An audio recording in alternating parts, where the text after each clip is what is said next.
Hey, welcome to another edition of the Willie Bragg Show, and this is the Saturday night feature here. And this is the second week I'm doing this, and suffice to say, having a smoother beginning this time than I did last week. So that's good to know. I would like to say before we get started to go ahead and hit that like button, subscribe, follow us KRT at KRTD on YouTube, and follow us on Facebook and Twitter, and do all that. We'll leave the information down for you too in the description box. Follow my channel, Willie Bragg Show, on YouTube and Twitch, and catch me on Facebook and some of the other social media as well. So we can keep this independent media thing going, and kind of stop the narrative of corporate media, which is two fronts of the right wing media, that is, and that is the predictable right wing that we all know, and the pretend liberal or corporate, centrist media that pretends to be progressive, but they're not. They are beholden to the same interests as the right wing. They just maybe on some social issues are a little more, maybe a little more progressive, maybe. So if it's safe enough for them to be so. So then there is the actual left, and that's what I'm here for, trying to do my part, and to try to make this country and the world a better place through what I think would be policies of the left, which means economic democracy, civil liberties for everybody, free speech, non-interventionism, tolerance, civil rights, racial equality, environmental sustainability, everything that makes a decent society. So there is that. Well, before I get started, I want to say, well, being that it is this time of year, for those that celebrate, Merry Christmas, otherwise Happy Holidays to everyone. And I want to give credit for the awesome intro, and you'll see an awesome outro as well. And that's Jimmy Sutherland. She created this, and it's helped my channel. So I thank her for doing that. And I thanked her for last week for co-hosting the Willie Bragg Show on Sunday evening. So and we co-hosted it, and we're going to co-host the show the first Sunday of every month starting in February. The first Sunday she's going to in January, she's going to need some rest from New Year's, because their KRTD's doing their New Year's celebration on New Year's Eve, and she needs to rest on Sunday. And I said, you need to rest from that. So the following Sunday, second Sunday, she's going to co-host with me. But from February onward, it will be the first Sunday of the month, and then I will co-host the first Monday always with her program, What. So there is also that. So I want to thank, right now, with this year being what it is, doing this, what I'm doing, I want to thank people in the KRD family here for having me on board. And I want to thank the several people I want to thank. And I will be thanking these people in a recorded video for next week. And so they'll be hearing these names again. But I will start. I want to start by thanking Nikki, because I met Nikki in the Kyle Kalinske group, and she played my videos on her Twitch stream, and meeting her online eventually got me acquainted with Lucy from Blue Moon Red Wine, which in turn got me acquainted with Warren, and getting acquainted with Warren for Extra Booyah also got me acquainted with Jimmy, and Jimmy got me acquainted with KRTD and Shane and everybody, and here I am. So thank you all, and let's get started with this. Let's get started with what we're going to talk about. QAnonNeoCon. Now, what in the world? Why am I sitting there combining two toxic labels together? Well, several months ago, I had a conversation with a friend of mine, an activist friend of mine, and we came up with this term to describe what is the most toxic in politics today. And because this person's a little older than myself, but we both saw how horrible things were. And you hear me say it enough that I think that the Bush-Cheney years were probably the worst years in my lifetime when it comes to the problems that we have today. I think I can't think of anything worse than where it started, and that was the Bush-Cheney years, because all the shit storms that have happened, the avalanche started from the Bush-Cheney years. So everything you hated about Obama, everything you hated about Trump, everything you hated about Biden goes back to Bush and Cheney. And, and that's, even though all three of them are less shitty than Bush and Cheney, they're not an improvement. They certainly are not an improvement, and the bar is mighty, mighty, mighty, mighty, mighty low. So, what I'm going to do is we're going to go back to the Bush-Cheney years, and you all remember the 9/11. The Twin Towers fell. I think about 3,000 people died that day, if I remember correctly, and we were all for maybe about a week or two united as a country. We all agreed it sucked what happened. No matter what circumstances of life you come from, no matter what your political views were, no matter what color your skin, no matter what, no matter what, we were all Americans that day. Then somehow partisans from one of the two major shitty parties decided to become assholes about this and make a culture war out of this. And that's where it kind of started. I mean, yes. And one of the earliest people that started running his mouth about it was someone like a Rush Limbaugh. Very predictable. And I knew he was going to do it at some point. And it kind of steamrolled from that point on. And that was when talk radio was riding high, and this is where you started hearing your Sean Hannitys, and then all these other people started coming out of the woodwork that you hear on talk radio today, whether we're talking about your Glenn Becks or your Mark Levins and all these fuckers.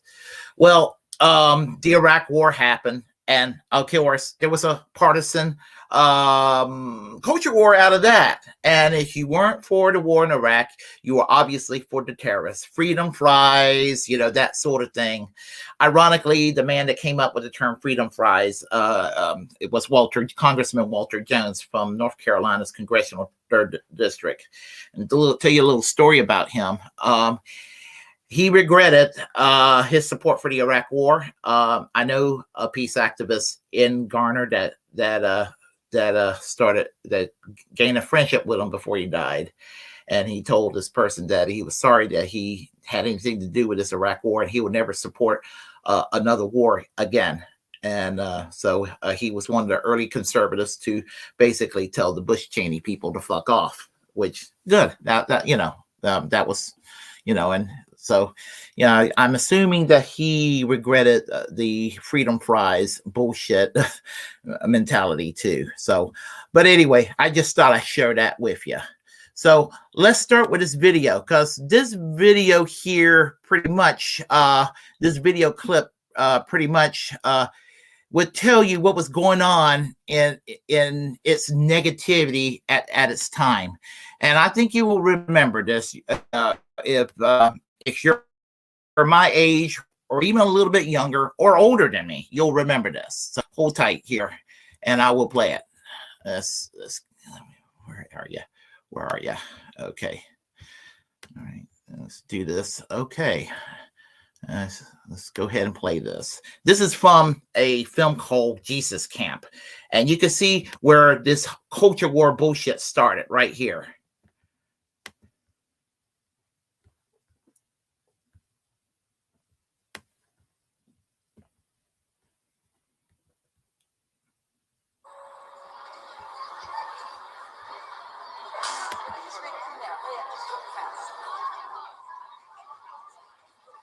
Okay, we're going to welcome Mr. President now.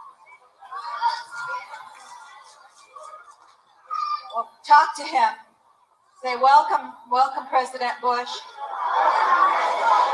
We're glad you're here. I want you to bless him. Speak a blessing to him. Would you do that? Reach your hand to speak a blessing to him.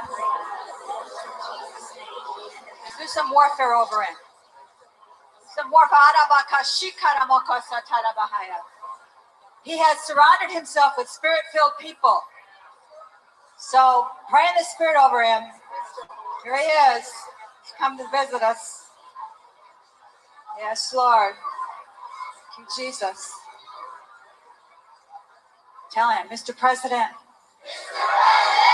one nation under God.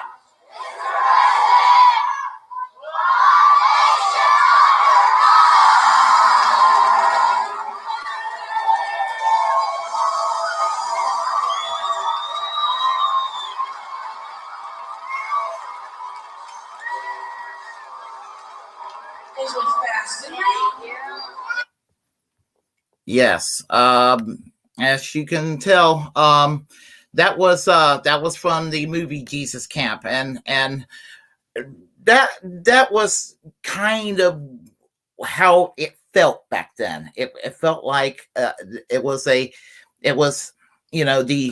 American Taliban, if you will. I mean, that was the response to 9/11 was this kind of mentality.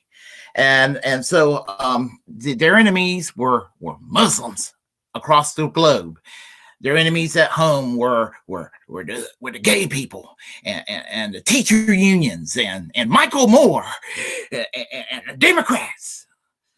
And there's good reason to criticize the Democrats, but not for the reasons that they criticize the Democrats. I mean, what they conjured up in their head about the Democrats would actually make me want to vote for them. But here's the problem.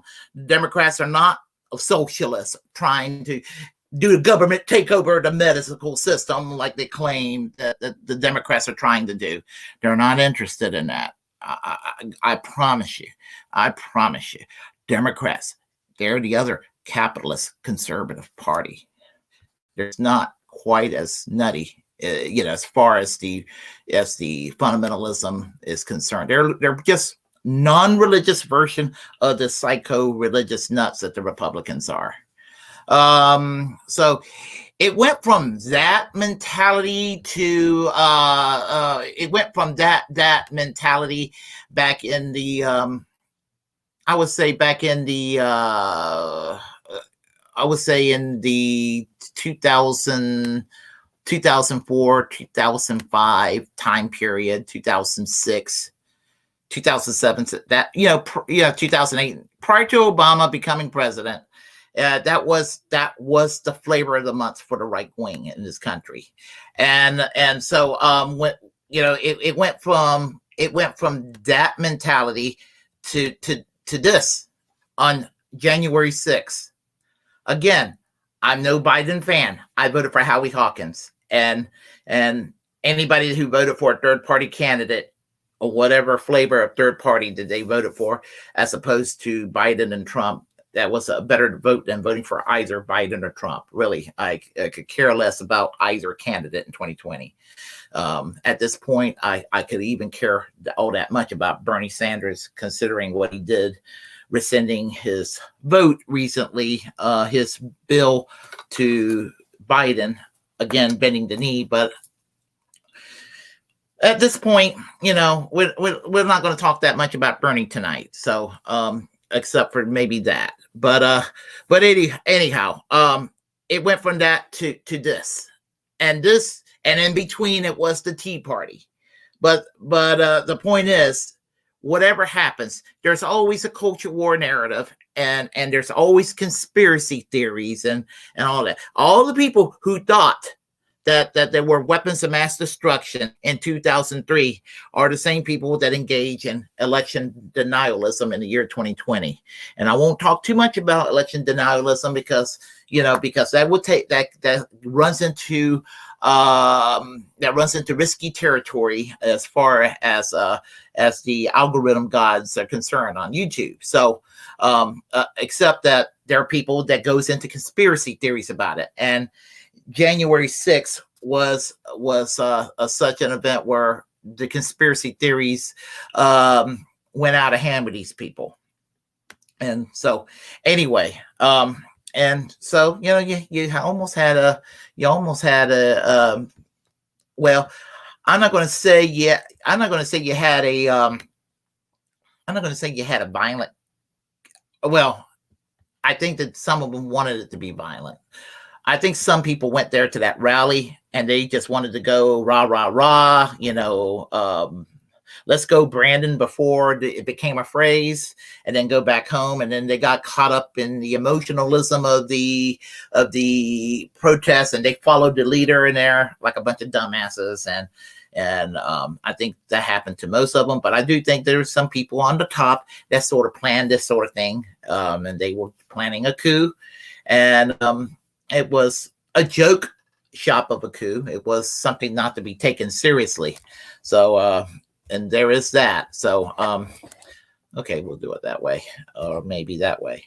So, there was that. And so that leads us to the next, that leads us into this next bit here.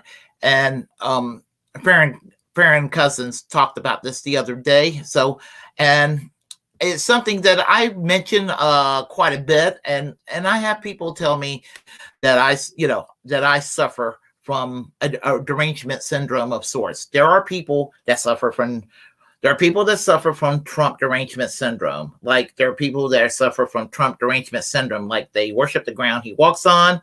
Trump derangement syndrome of people who hate him no matter what. And then there are people who suffer from AOC derangement syndrome, that they simp for her. AOC derangement syndrome, that they hate her. Bernie Sanders derangement syndrome, that they love him or hate him. Tulsi Gabbard derangement syndrome, love her, hate her, or whatever politician that they love or hate that's kind of polarizing or for what have you. There's a derangement syndrome that usually comes along with such politicians. And is where there's not really much of a middle ground. You either love that person or you hate that person like there's no tomorrow. And so that brings me to this next politician. And I've been accused of suffering from what is called Marjorie Taylor Greene derangement syndrome. Because honest to God, I will confess, I really do despise Marjorie Taylor Greene. I mean, there's nothing even remotely positive to say about this woman in Congress, and she's going to be very powerful, like Farron Cousins said. I just want to say, just interrupt 1 second before I continue, to not forget that we do have super chats now on KRTD Media. I just want to say that. And I didn't emphasize this enough last week, so my apologies last week, but I just wanted to say that right now. So this is from a couple of days ago, and I think that Farron Cousins might be the only person that hates her more than I do.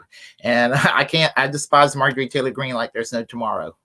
I mean, there are some people who are dangerous. And I think that Marjorie Taylor Greene, in my opinion, I think Marjorie Taylor Greene read the Turner Diaries, not out of morbid curiosity, but I think she read it, in my opinion, I think she probably read it and liked it.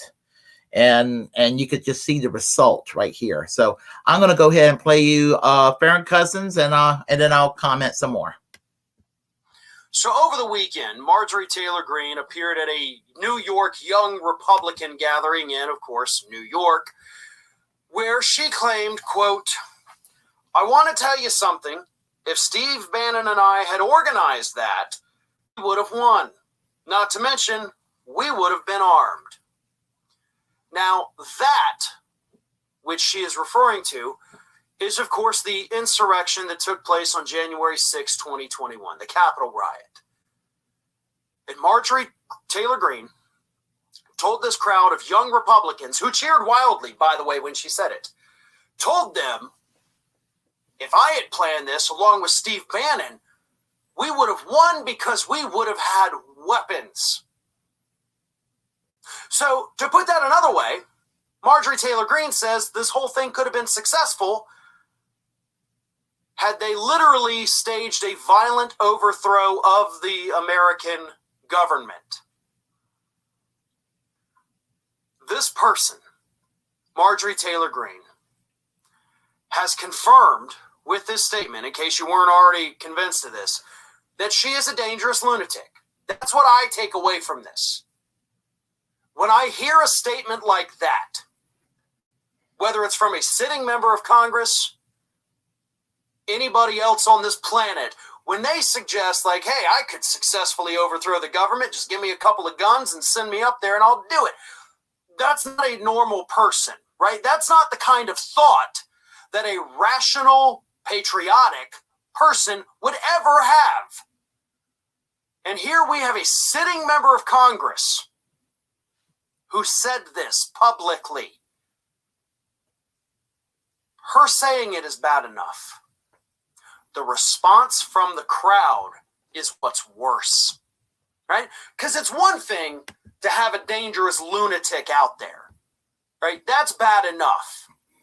But when you give that dangerous lunatic a sympathetic audience that agrees with them, that's when it becomes a danger.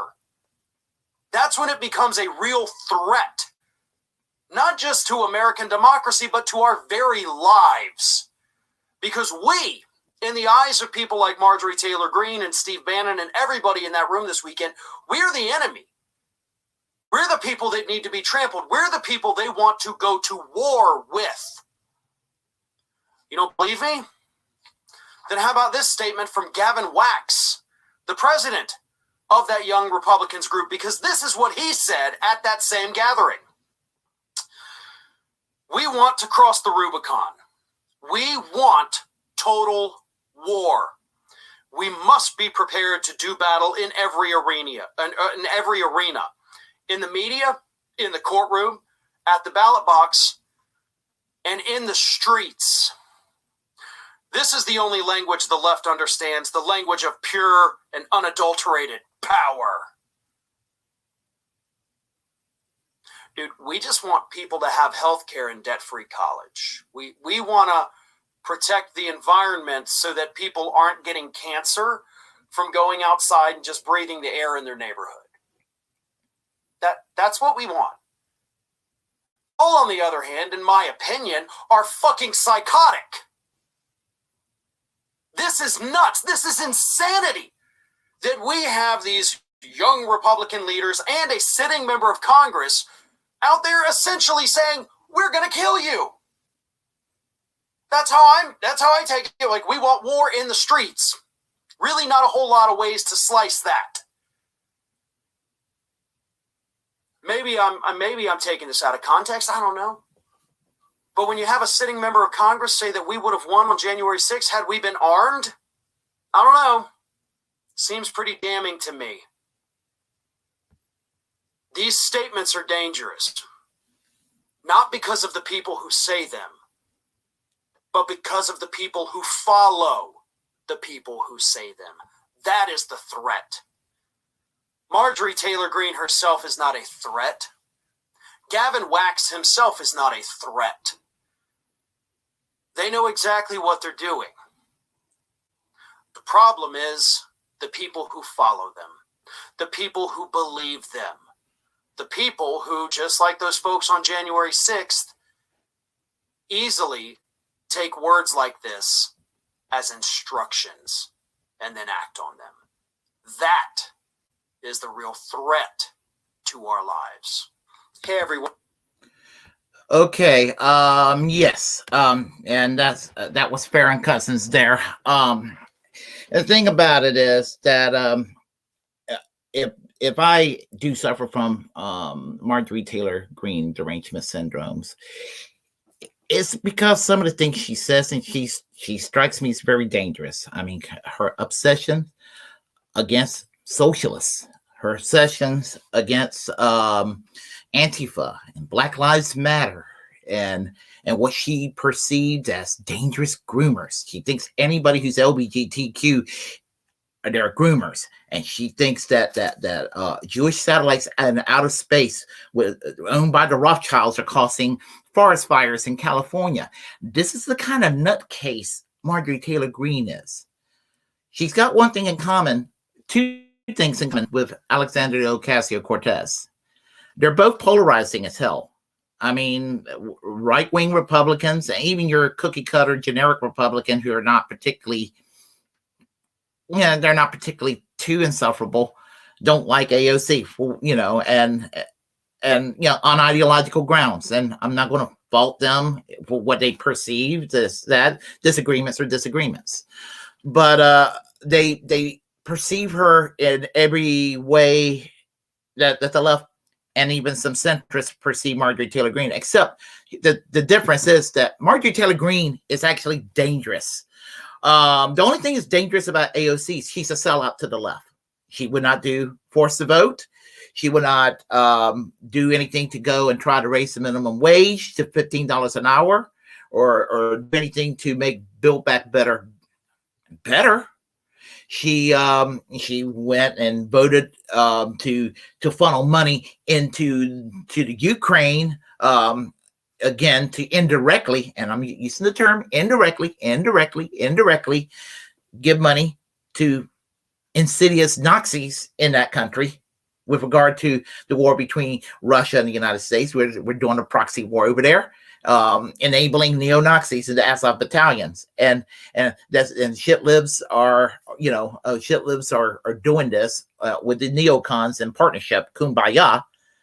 I'm talking about mainstream neocons in this particular case. But what she also has in common, other than being polarizing, is that her committee assignments were taken away from her because of the threat of forced vote 2 years ago, AOC. Marjorie Taylor Greene had a slap on the wrist over her role in the January 6th insurrection. She had her committee's assignments taken away from her. So currently she has no committee's assignments right now, and neither AOC.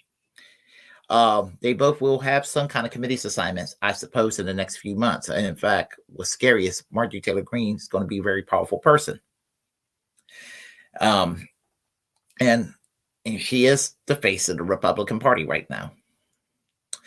And while I don't have any respect for AOC, I don't like the fact that Marjorie Taylor Greene has stalked her and peeping into her little mailbox before she got to be member of Congress, and saying things like talking about coming out of there and calling her a baby killer and all of this sort of thing, and at a rally saying, well, that little communist ought to be locked up.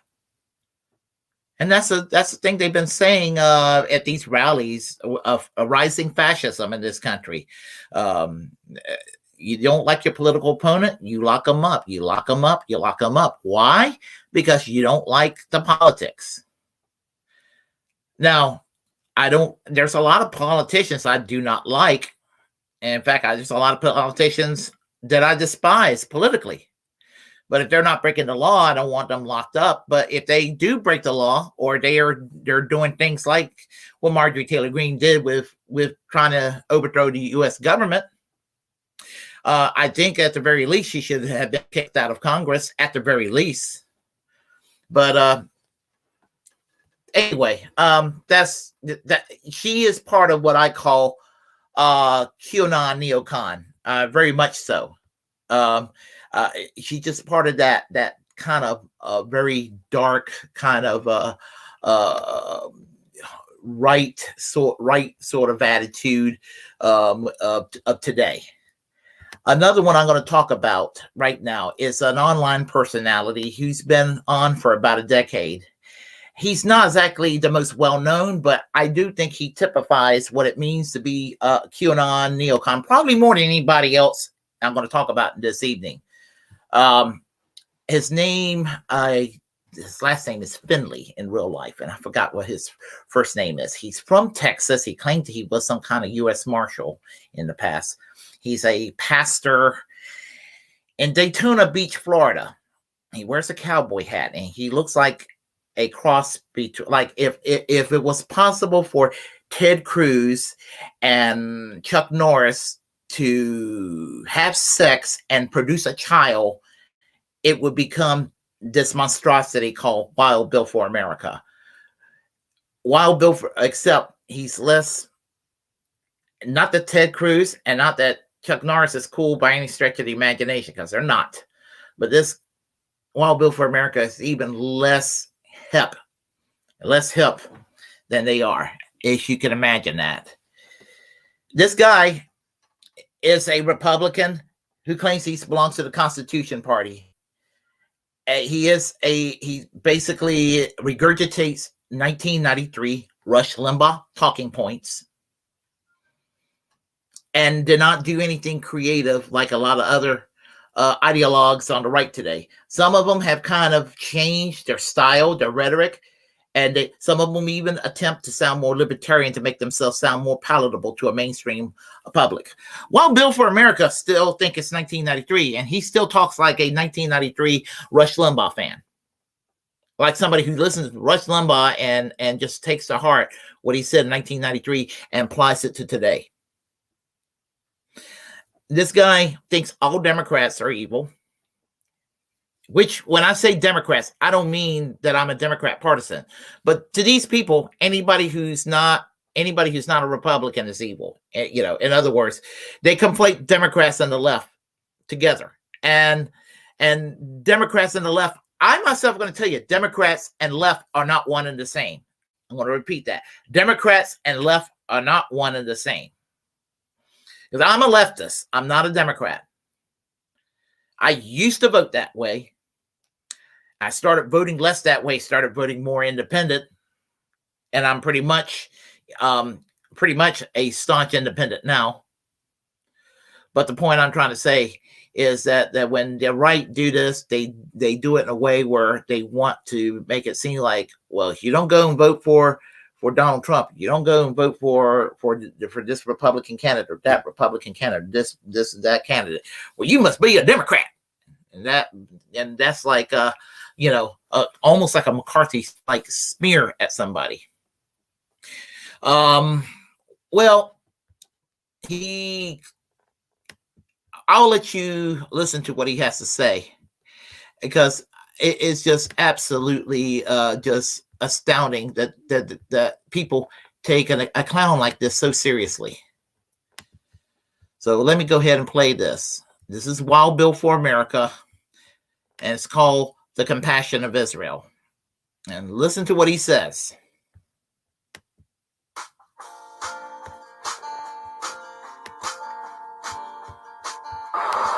As an American, I am outraged and ashamed at the lies that certain so-called Americans tell against the nation of Israel.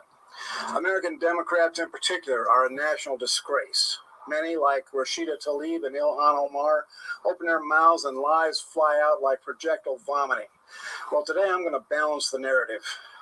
It wasn't long ago that a Palestinian mother was horrified that her baby had stopped breathing. She scooped up her baby and desperately ran towards the people she knew would help. She ran to the nearest Israeli soldiers. The Israelis immediately called their hospital, and their commanding officer, an Israeli colonel, heard the call. He personally drove a doctor to the scene, and the doctor saved that little baby's life. That is how the Palestinians are treated by Israel.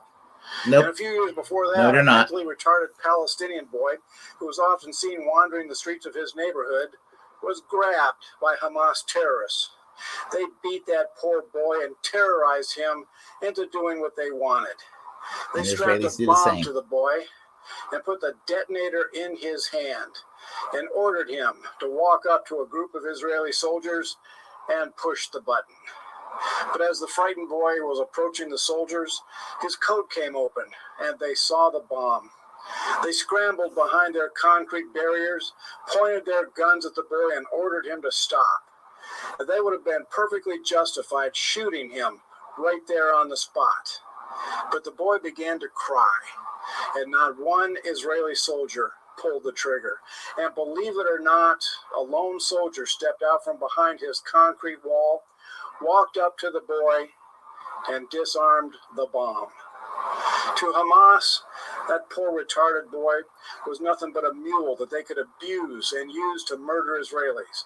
But to those Israeli soldiers, that boy was a life worth saving. It was about 2 years ago, I think, that an American Air Force officer who had served in Israel declared the Israeli military to be the most moral military in the world. That's quite an honor. And today, the same terrorists who tried to blow up that mentally retarded boy are launching thousands of missiles on Israeli citizens. They don't care if they kill little children.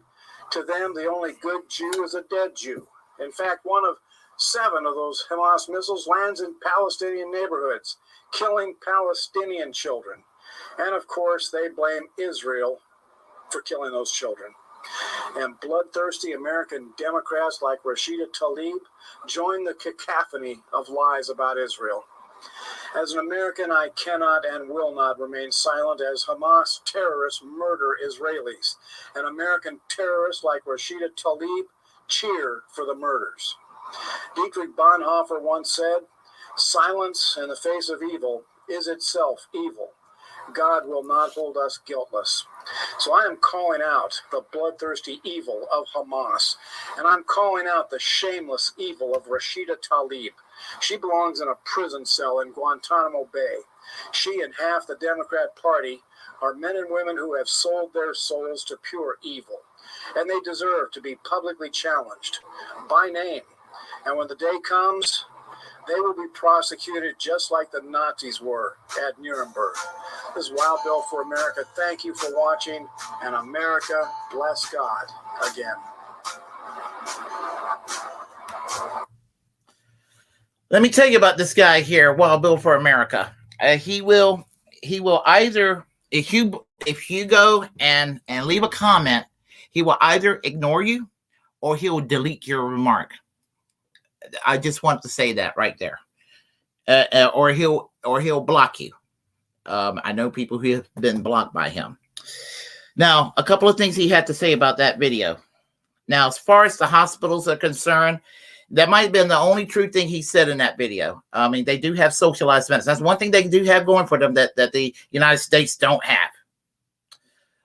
So on that one, he will be correct. But here's where he's wrong. He's wrong when he talks about the missiles going into Israel from Gaza. And I don't want missiles on either side being flown back and forth. I don't want anybody on either side getting hurt for that matter.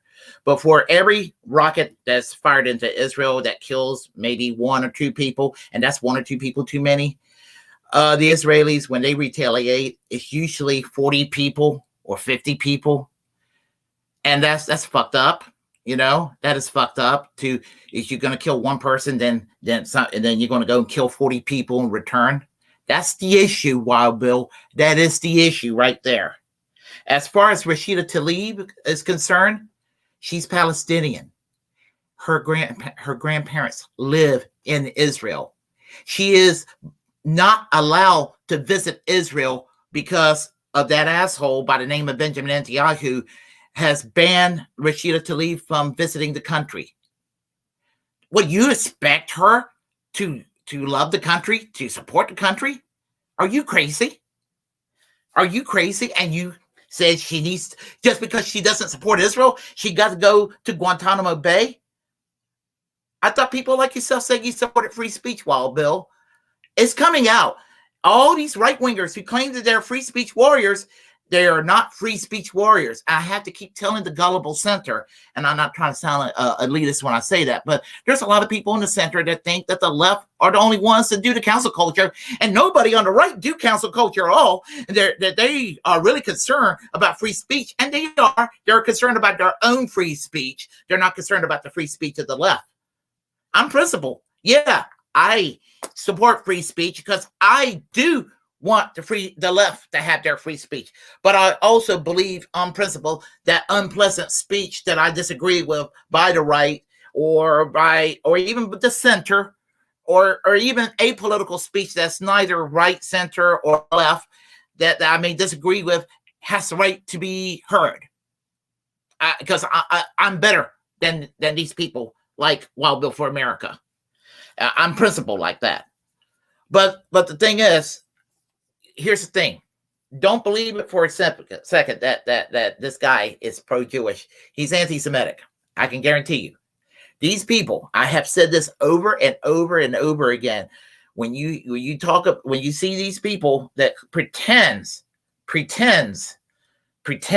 to support Israel by saying they love the Jews so much, what they want Iran. This is why they cheered Trump when Trump pulled the U.S. out of the peace treaty with Iran. One of the best things Obama did was to have the peace treaty with Iran.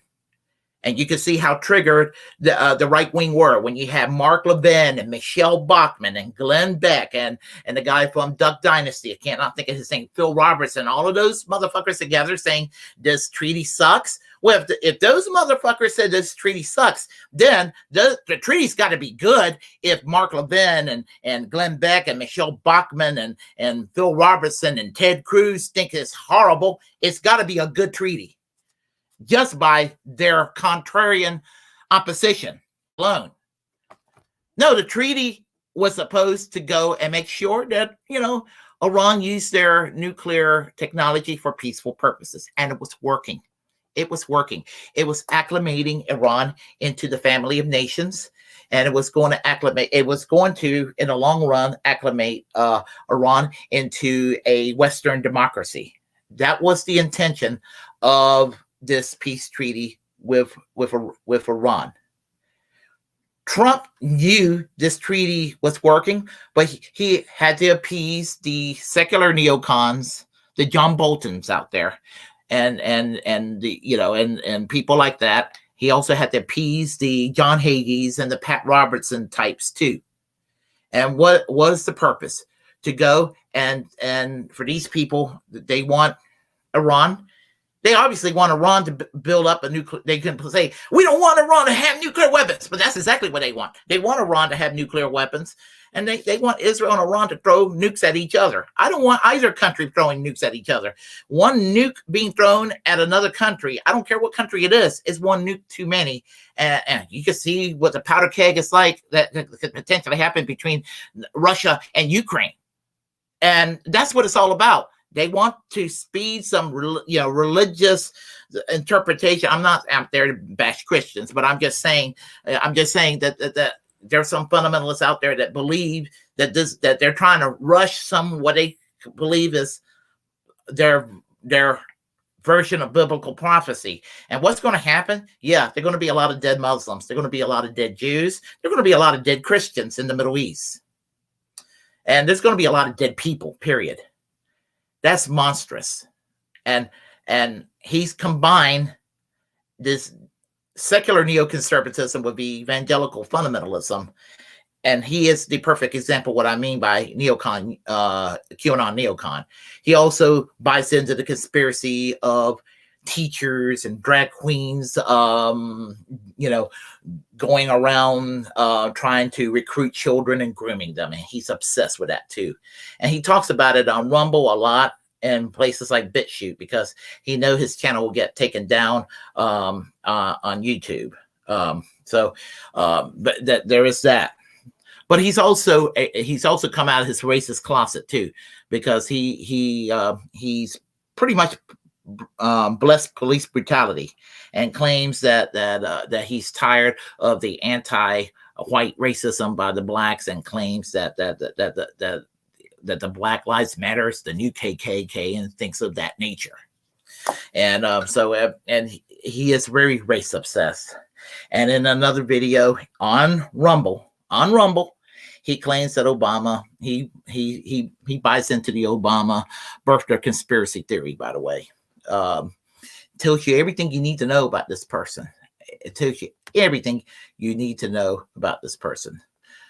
Now, speaking of secular neocons, and this is probably going to be the fun portion of the program. Y'all know who John Bolton is. John Bolton, we all know and hate. And there's no messing with words. There's nothing to love with this guy. You know, this guy was one of the architects of the Iraq War. And I mean, he even though he was out of the administration, of the Trump administration when it happens, he had his hand in what it was the killing of General Soleimani in Iran, in Iraq, the Iranian general, which shows you how stupid neocons are, because this guy, General Soleimani, was also an opponent of ISIS. That's a dirty little secret about Iran. Iran's got the same enemies as the United States, but you know, a lot of people here in the United States are like they think that Saddam Hussein, and they thought of Iran, and they think all those countries are all united behind Osama bin Laden and Al Qaeda and all that. No. They are ideologically different, and they fight amongst themselves. And they have their version of what they want for their little ideological niche or their theological niche or what have you. They're not even one bit united. So this whole notion that Saddam Hussein was politically in bed with Osama bin Laden and then I mean that they were saying back in 2003, and I can guarantee you people like Wild Bill for America thought, and I bet you he probably still think there were weapons of mass destruction in Iraq. I bet you he's still saying that.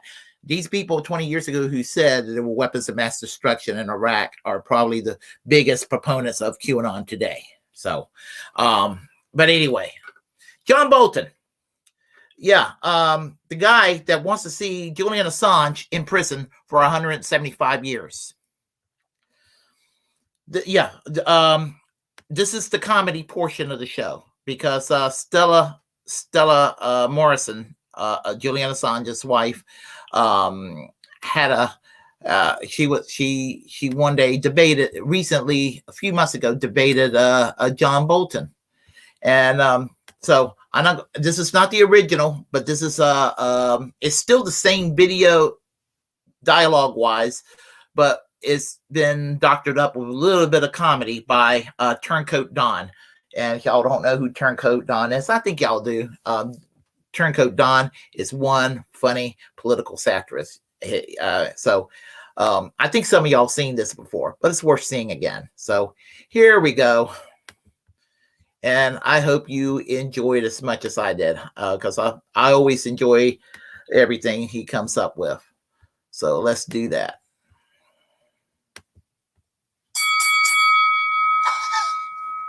Well, Julian faces a potential sentence in the United States of 175 years for doing journalistic work, for receiving information from a source and publishing it.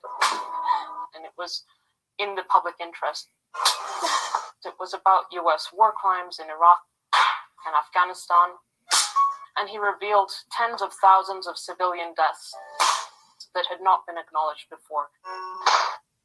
WikiLeaks did actually redact all of those publications. In fact, it was in cooperation with those newspapers. They told WikiLeaks what had to be redacted, and then WikiLeaks published it redacted. Julian did, in fact, take every precaution to redact any names that could be at risk.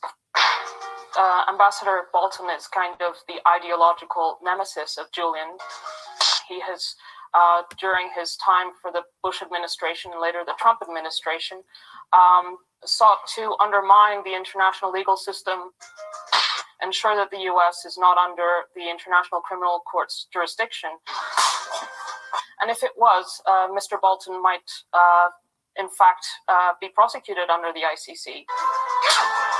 He was one of the chief cheerleaders of the Iraq War, which Julian then exposed through these leaks. So he has a conflict of interest here. Well, he cannot get a fair trial in America because he is being prosecuted under the Espionage Act. And he cannot bring a public interest defense. He cannot say, I published this information because it was in the public interest, precisely because it is under the Espionage Act. And it is the first time that a publisher has ever been prosecuted under this act. Something that constitutional lawyers in the United States have been warning could happen for the past 50 years. And the New York Times and the Washington Post say this prosecution strikes at the heart of the First Amendment. Now get back to the stands before I shave off half your mustache and shove it up your left nostril. Actually, John Bolton's mustache looks like a mushroom cloud. Just in case you never notice, take a look at his mustache next time. Looks like a mushroom cloud. One of the worst people around. He walks around as a free man, and someone like Julian Assange is rotting away in Belmarsh prison. It just makes me angry. It really does. And this is one of the reasons. I know a lot of people like you still on about Julian Assange. That is so a decade ago. Here's the thing. Julian Assange. It is important because Julian Assange, we're talking about free press and free speech. And if he is prosecuted under the Espionage Act, that's curtains for journalism in the United States and the world over. And was it the New York Times finally got it? Because it wasn't some of his stuff was being published in the New York Times. So they knew that they could be potentially on the chopping block, and they didn't really give a damn about them until recently. Hello, I guess better late than never. And there are people today. This is one of the reasons why I can't stand Vosh, because every time someone like Vosh will talk about Julian Assange, I'm glad he supports Ed Snowden. I support Ed Snowden, but he doesn't support Julian Assange. When Julian Assange, because he claims that people who support Julian Assange has a hate boner for Hillary Clinton. It didn't take a Julian Assange for me to have a hate boner for Hillary Clinton. I hated Hillary Clinton before I ever knew the name Julian Assange. Bosh. But anyhow, that doesn't even fit into the equation. But the point I'm trying to make is that under the First Amendment, even though he's Australian, our First Amendment freedoms is slowly withering away. It is being gutted out of the U.S. Constitution, and some things are important. And I know I talk a lot about free speech. It's as much as I do my socialism thing, and I do think free speech and socialism do go hand in hand. And I've had conservatives and libertarians telling me I don't know what I'm talking about, but I do. The American Civil Liberties Union was founded by socialists, and they are, for the most part, the beacon of free speech in America. They are the ones that have led the fight more than any other organization in America for free speech. So anybody who tells me that socialism and free speech can't go hand in hand do not know the history of the ACLU. And look at it this way. Portugal is probably one of the most free speech societies in the world, probably more than the United States now. Prior to 1974, when Portugal was under the fascist government of Antonio Salazar, they had no free speech. When the socialists took over and it became a democracy, free speech became reality. I rest my case. Once again. So anyhow, I just wanted to get that out of my chest there. Now, let's talk about another person, and because his name is Governor Ron DeSantis. I have said this often, and I'll say it again. He's much worse than he's basically worse than Donald Trump. He's worse than George W. Bush. He's George W. Bush meets Donald Trump. He is so horrible that Ben Shapiro and Matt Walsh, who were reluctant Trump supporters, went at the very first sign of somebody coming along that could be a successor to Trump with some solid right-wing credentials. They jumped on board on that, and they have their man with Ron DeSantis. Ron DeSantis, as I said, is the worst of the worst. The more I read about him, the more I learn about this guy, the more I despise him. He's not a populist. The only populist thing he talks about is this "don't say gay" thing, and it's right-wing, authoritarian style, social conservatism style populism. It doesn't do anything to go and increase people's wages. It doesn't give people health care. It doesn't add paid week vacations to people. It doesn't do any of these things. It doesn't give free college to kids. It doesn't do any of these things. In fact, if anything, he's the Augusto Pinochet of Florida. If you can imagine what Florida basically will be like under Augusto Pinochet, look at Ron DeSantis. I mean, this anti-woke legislation for the schools and the universities is anti-free speech. Yeah, I mean, when it comes to the woke stuff, I mean, I'm not anti-woke in the sense that I am a social conservative and I like bigoted things. I'm in fact, when some people on the left call me woke, I mean, they're not far from being wrong. They're inaccurate in the sense that they think I favor some of the goofy strawman tactics of the cancel culture by some that are woke, but I'm with the woke otherwise, other than the cancel culture bullshit. But the thing about it is, the right wing are woke too. When they when they renormalize homophobia the way that people like Ron DeSantis has, or and obsessed with grooming of children in the schools and all that, and going after Disney, and then and talking about and obsessed with pedophilia. When you have Congressman Matt Gaetz, who's been accused of being accused of diddling somebody who's been underage. As I said, accused. Everybody's innocent till presumed innocent till proven guilty.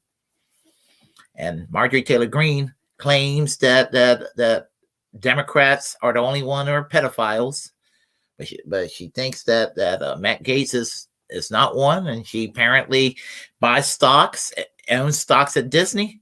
And she obviously is enabling grooming. If that's the case, then wouldn't that make Marjorie Taylor Greene a groomer too? So a lot of hypocrites around. But we're not going to talk so much about the horrible authoritarian social conservatism of Ron DeSantis. We'll talk about briefly his torture hard-on in Guantanamo Bay. I mean, he oversaw the torture program back in 2005, 2006, and that made him a bigger SOB when I found out about it. But he is against the rioting, the so-called rioting by the left, but he and that's what it comes down to.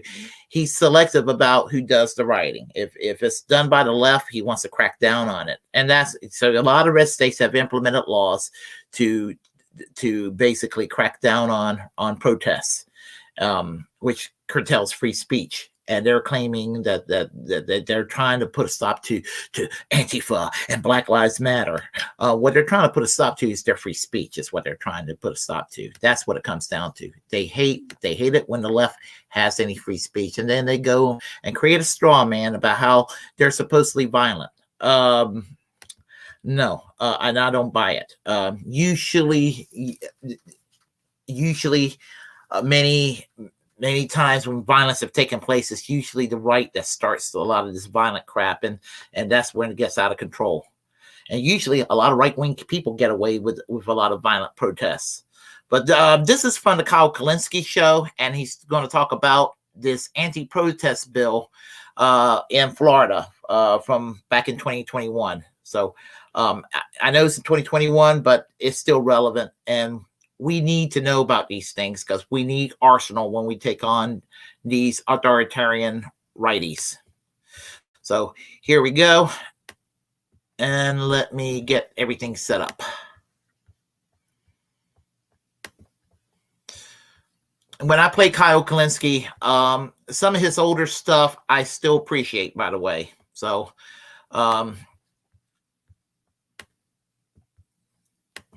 So there were protests in Cuba, and you guys know my feelings on this. The U.S. embargo is greatly responsible for a lot of the harm there and the food shortage and the medical supply shortage and stuff. But also, I'm sure the Cuban government is authoritarian on certain fronts, and that's not acceptable. So with those protests dying down, there were protests in the U.S. on the side of the original protesters in Cuba. I think the thing that they've been going with is SOS Cuba. Let me interrupt. Cuba is, the authoritarianism in Cuba is not there like it used to be. They have democratized a long way since the early 1990s. They're far more free today than they were a generation ago. Anyway, just wanted to clarify that. Actually saw when I was in D.C. for Crystal Kyle and friends, I was close to the White House, and I saw the Cuban protesters who were doing the SOS Cuba thing. So these are people who want to basically overthrow the Cuban government. And Fox News made a big deal about these people. By the way, I was there, and there were maybe 30 people, 40 people. Now, I'm not besmirching them. They have free speech rights, and they can say and do whatever they want. But for them to make it seem like, there's tens of thousands of people in the streets, it just didn't happen in D.C., even though that's what Fox News is pretending. Well, in Miami, there's a rather large population, and in Florida, there's a rather large population of Cuban Americans, and many of them are against the Cuban government. There's actually a really interesting backstory to this stuff. A lot of the people who were part of the previous regime or were elites in Cuba in the previous regime under Batista, when Fidel Castro took power in Cuba, those rather wealthier families fled to Florida. So you have, former Cuban elites who are now in Florida. And you also have one of the things Fidel Castro did is he sort of trolled the U.S. when the U.S. said any Cuban Cuban who steps foot in America is immediately an American citizen. Fidel Castro was like, cool, bro. And then he emptied all the prisons and sent them all to Florida. Sort of a historic troll job. But anyway, so these people were protesting to overthrow the government in Cuba. And they're all throughout Florida, and they shut down a highway in Miami. Ron DeSantis' reaction to this is very noteworthy. The streets of Havana are quiet today after clashes with Cuban authorities. While in Miami, demonstrators are out again. Protesters here have shut down big highways, one block for more than 6 hours on Tuesday. Traffic also brought to standstills in Tampa and Orlando. Florida's new anti-riot law, established in response to Black Lives Matter protests, targets road blockades like those seen this week, signed into law by Republican Governor Ron DeSantis in April. I think this bill that I'll sign into law shows the state of Florida takes public safety very seriously. The law says in part, a person may not willfully obstruct the free, convenient, and normal use of a public street, highway, or road, and if they do, they're subject to felony arrest. Yet critics ask, if legislators felt the law was needed to prevent road closures like those during Black Lives Matter protests, why was no one arrested under that law when roads were cut off during this week's Cuba protests? Police from 2 Florida departments tell NBC News there were several arrests, but the anti-riot law was not used. They say that's a matter of officer discretion. It completely contradicts what they said when they passed this law, that it wasn't about Black Lives Matter, but it was a public safety issue. And now we look at what's going on in Miami, where they're shutting down major interstates, but yet there's no enforcement of the law. It's hypocrisy 101. And what does it tell you about why the law was passed to begin with? This law was always targeted to shield the First Amendment rights of Black people in the state of Florida. He's correct. That's really what it's about. It's about, and it's also racial too, because and a little bit of partisan, because Cuban Americans, Hispanic group, tend to vote Republican in Florida. Same thing with Venezuelans; they tend to vote Republican. And whether the Cubans are white or white Indian mix, they tend to vote Republican regardless. They're seen as white by the eyes of the Republican Party, and so is whereas the Republicans will look at, they'll look at the Puerto Ricans, or they'll look at Dominicans, or look at Mexicans in a negative way. They will embrace the Cubans, and they will embrace the Venezuelans out of ideological partisanship, that sort of thing. Whereas they look at Black Lives Matter, and they're just like, well, they like the police brutality, a lot of these folks. So they're quite okay with the police brutality. They may have found what the officer in Minnesota, Chauvin, they may have found it being shown on video kind of cringe, that it was shown the way it was shown, but I don't think that they were all that concerned about the life of George Floyd. And that sort of thing. In other words, they're not that concerned about the police brutality. They want to go back to the days where somebody can simply drive while being black, and the cops pull them over and do whatever they want to without any repercussions. That's what a lot of the right-wing people want. And that's why they hate Black Lives Matter. Black Lives Matter is not a black supremacist group. They're not. I don't agree with every tactic that Black Lives Matter. They got many, many tactics. But they are not a supremacist group trying to go and make whitey pay for their evils of the past. They're trying to put a stop to police brutality. That's all they're all about. Antifa, same thing. They're trying to put a stop to racist, anti-Semitic, homophobic violence when it happens. When it happens, you put a stop to it. And not all Antifa people do the same thing or have the same tactics. There are some Antifa people who are pacifists. There are some who only fight back when as a defense measure, and then there's some that they'll nip it in the bud as soon as anything happens. What have you. There's different tactics. But for the right wing to say Antifa, like that's the worst thing ever. You don't even have to be a member. There's no paper membership. All you have to do is you have to hate fascism. Theoretically, someone as horrible as Ted Cruz, I'm going to have good faith to say he could theoretically be an anti-fascist. I'm going to assume he doesn't hate black people. I'm going to assume that he doesn't, I'm going to assume he's not a Nazi. And I know that I'm just going to assume these things. I'm just going to make the assumption. And so by that very loose definition, he could technically be an anti-fascist. Yet he wants to declare Antifa a terrorist organization. Fuck Ted Cruz. Really. Damn. So Ron DeSantis signed this law, this anti-riot law, which free speech advocates and First Amendment experts across the country denounced. And they said, this is deeply unconstitutional. But he signed this law and said, it's for public safety and it's for law and order, and you will get hit with a felony if you block a roadway. And even if somebody who's driving runs over a protester, there's not responsibility and culpability on the part of the driver. They say the protester shouldn't have really been in the road. That is correct. And I had to explain that to some conservatives that have found this. There are some libertarians that have loved Ron DeSantis for some reason. They claim he's all for freedom. And I have said the man has signed legislation into law that's actually decriminalized murdering political opponents. It is dangerous to protest. As a leftist in Florida, it could get you killed by a right winger, and that right winger could get you could get away with it. Now, we don't want it on the other foot. I don't want left wingers to run over right wingers out there and get away. I don't want anybody running over anybody on the road. I don't for whatever political reasons. I think people have a right to protest no matter how much I agree or disagree with them. But honestly, murdering your political opponents in Florida under this bill has been decriminalized when you think about it. So in a roundabout way, it sort of semi-legalizes vehicular manslaughter in these situations. So he was super tough on protests when the protesters were ideologically opposed to him, when it was Black Lives Matter, when it was left-wing protesters.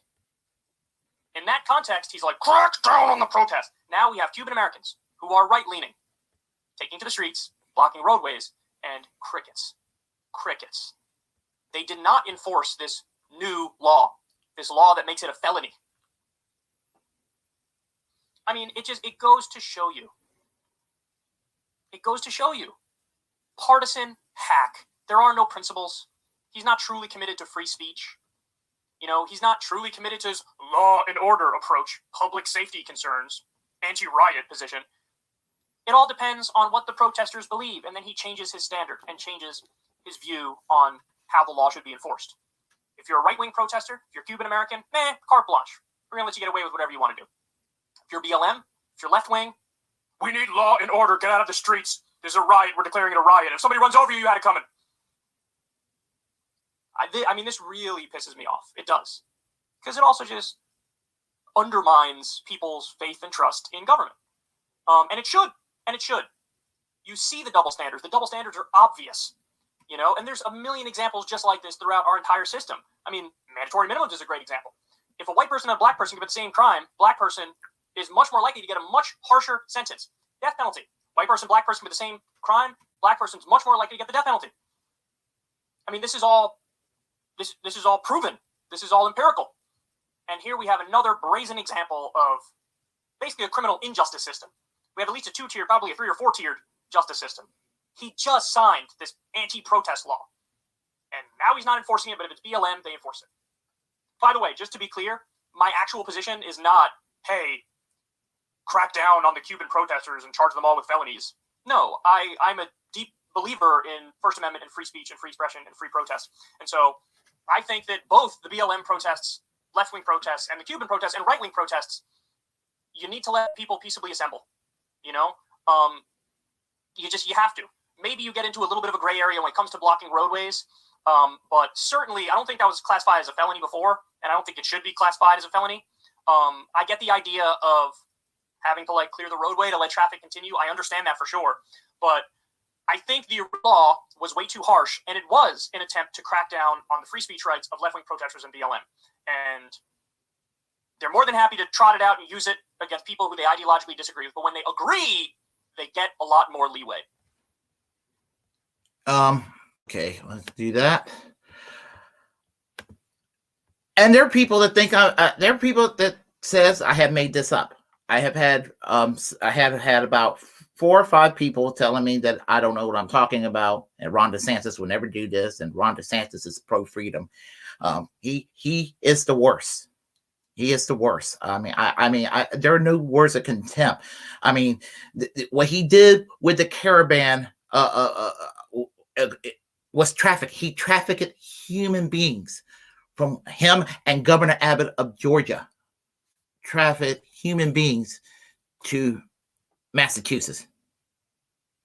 Honestly, I think that they should be prosecuted and have their and removed from their gubernatorialship. I'm talking about Greg Abbott of Texas and Ron DeSantis of Florida. It won't happen, but it should.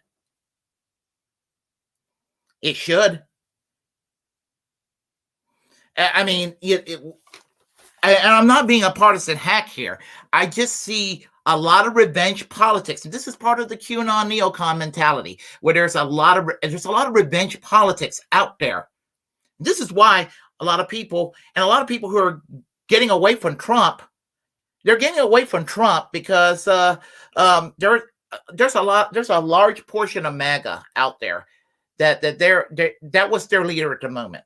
They didn't even a large chunk of Trump supporters were probably Ted Cruz supporters. A big part of that MAGA coalition currently, a lot of them were Ted Cruz supporters or some other right wing candidate of their choice in the 2016 primaries. Trump wasn't their first choice. I mean, they didn't like Trump's more moderate positions that was actually displayed in the 2016 primaries.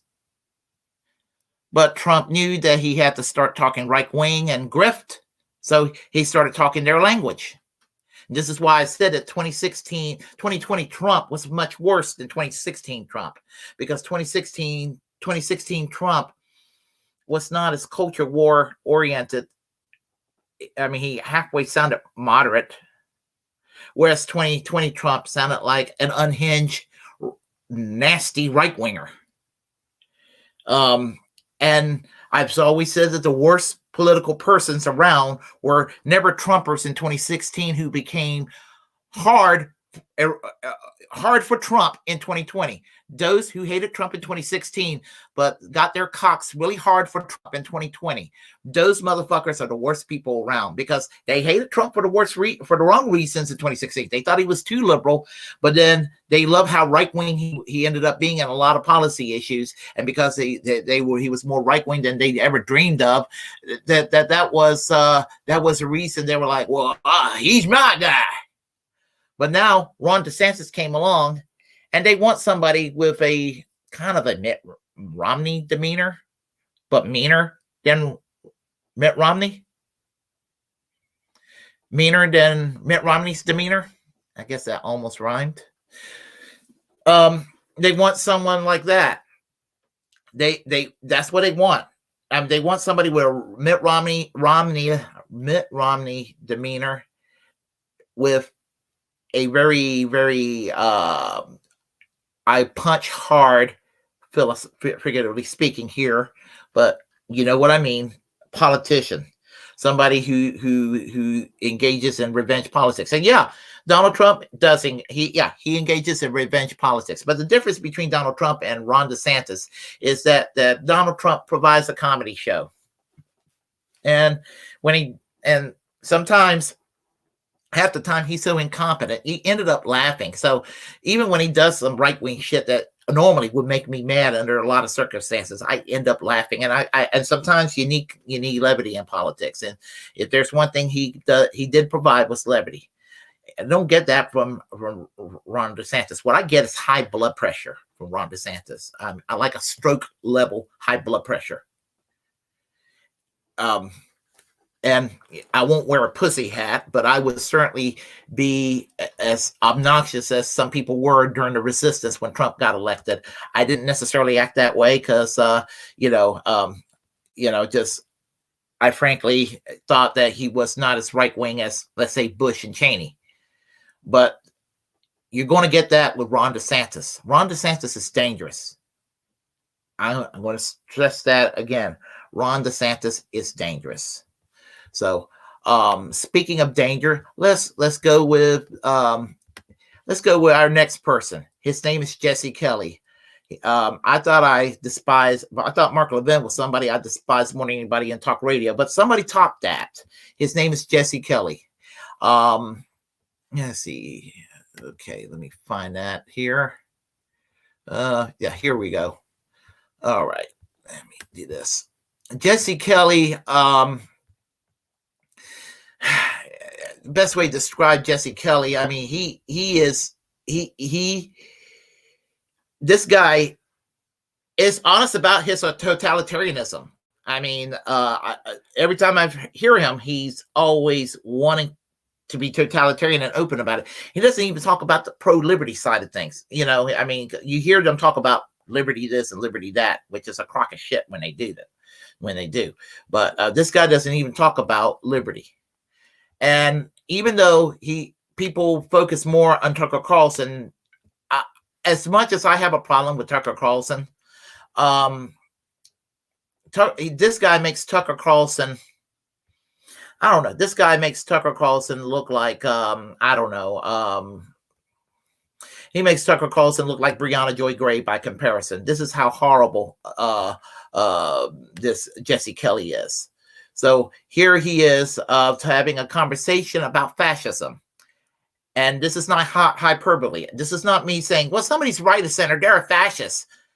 You listen to his words. Listen to Jesse Kelly's words. Listen to Jesse Kelly's words about fascism right here. Tucker Carlson, guest on Jesse Kelly, says Republicans will embrace fascism because of frustrations with Democrats. Jesse, thanks so much for coming on. How do you think it would work if you lied on a federal gun form? I think I wouldn't be on your show right now unless they were allowing me to do it from Fort Leavenworth somewhere. We both know how this works, Tucker. It's just item number 1,000 in proving to people that there are two different sets of rules in this country. There are rules for powerful Democrats, and there are rules for people like you and I. This is what they do, and people are sick of it. It's making people feel hopeless. It feels like there is no justice out there. It feels as useless as going to a feminist rally and trying to find a woman who can cook. Oh, isn't he so funny? I think you make a really solid point about the sadness and the powerlessness that people feel in the face of this. And at some point, people are going to say, why should I follow the rules? Why should I be a good citizen if they don't have to follow the rules? I mean, things kind of break down at some point, don't they? Well, they will break down. They are breaking down, Tucker. I've said this before, and I'm telling you, I'm worried that I'm right. The right is going to pick a fascist within 10 to 20 years because they're not. No, I want you all to hear that again. I'm going to scroll it right back. Okay, listen to them. Within 10 to 20 years because they're not going to be the. Hold on. Right is going to pick a fascist within. They will break down. They are breaking down, Tucker. I've said this before, and I'm telling you, I'm worried that I'm right. The right is going to pick a fascist within 10 to 20 years because they're not going to be the only ones on the outs. There's 60, 70 million of us. We're not a tiny minority. And if we're going to be all treated like criminals and all subject to every single law while Antifa, Black Lives Matter guys go free and Hunter Biden goes free, then the right's going to take drastic measures. And it's not about Hunter Biden and his drug use. Nobody cares that guy was bumping booger sugar lines off European hookers on the weekend. It's about justice that he's never held accountable for. None of the Bidens are, but you would be, Tucker, and so would I. That's so well put, and you're absolutely right. We're moving toward actual extremism because they're undermining the system that kept extremism at bay. And I don't think we can say that enough. I'm so glad that you just said it. Jesse Kelly, thank you. Well, he's glad he said it because Tucker Carlson doesn't want to be accused of being a fascist. So there's that there. But some people are worse than Tucker Carlson, and this hepcat, Jesse Kelly is one of them. And to tell you how horrible this guy is, somebody that I used to know, that I used to be very good friends with at East Carolina University. I used to work with when I was in the College Democrats. He runs an organization in Raleigh called ALIPAC, Americans for Legal Immigration. He went from being a lukewarm liberal progressive to alt-right territory. His name is William Geen. And he, in my opinion, he's this lunatic, anti-immigration activist. And when Jesse Kelly was running for Congress several years back, his group ALIPAC endorsed him. That tells you everything you need to know about. If you know who William Geen is, the fact that they endorsed this guy, Jesse Kelly, is everything you need to know about Jesse Kelly. There is a commentary where he's talking about a woke military is going to be the reason why there will be an aircraft carrier sunk in the Pacific. The reason there will be an aircraft carrier sunk in the Pacific, Jesse Kelly, is because the U.S. is involved in a stretch across the world. Because this motherfucker likes wars around the world. Again, this guy is obsessed with groomers too, and QAnon. I mean, well, I never heard him say anything specifically about QAnon, but people like that dance around it. They will dance around it. They won't say QAnon, but they will hint at it. Here is a tweet, and this guy thinks that McCarthyism is still alive and well, or he wants it to be.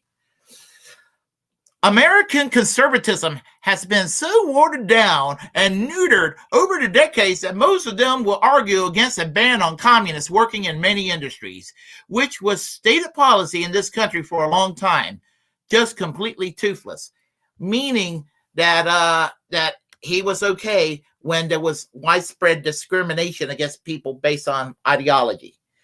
And when he's saying communists, I mean, and this is the thing about him.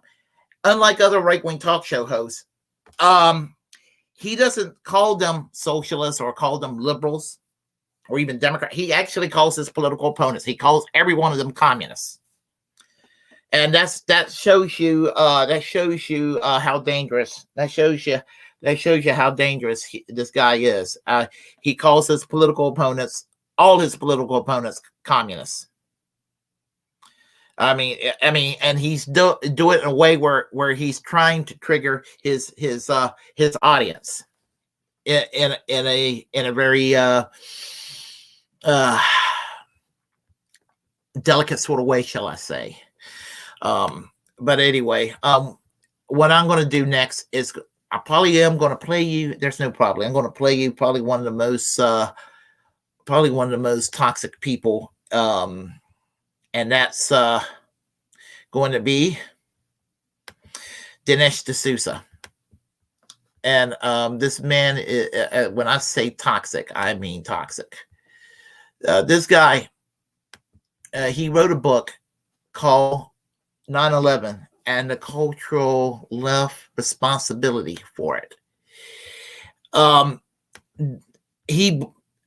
tell you about that book in a moment, but here he is. This is from the, let's see, when was this? I think this is back in 2009. Here, I think, or 2000. No, I think a little bit earlier than that. But anyway, here he is, and I'm going to play you this video, and I'll comment further, because he's another individual that I will tell you a little more about in a moment. Let's see. Let me get this right. And all right, let me do this here. Okay, good. Okay, all right. Sorry about that.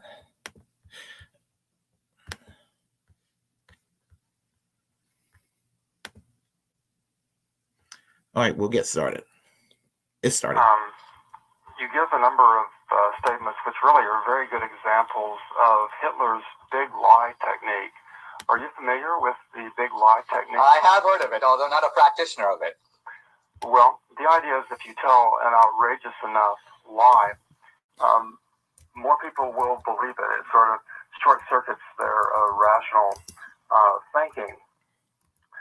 You have one big lie on the cover of your book, but another one, which I want to deal with, is where you say that liberals want the United States to lose the war on terror.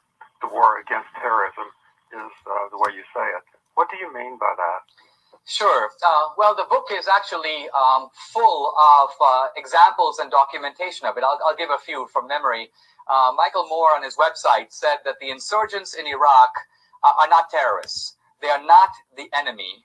They are the patriots, the Minutemen, and they will win. It's very clear that whose side that guy is on.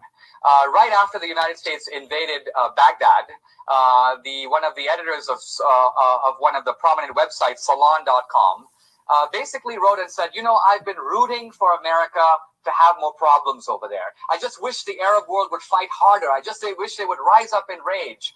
Right when some American contractors were killed in Iraq, they had their heads cut off. It was put on the internet. You couldn't imagine a more gruesome killing.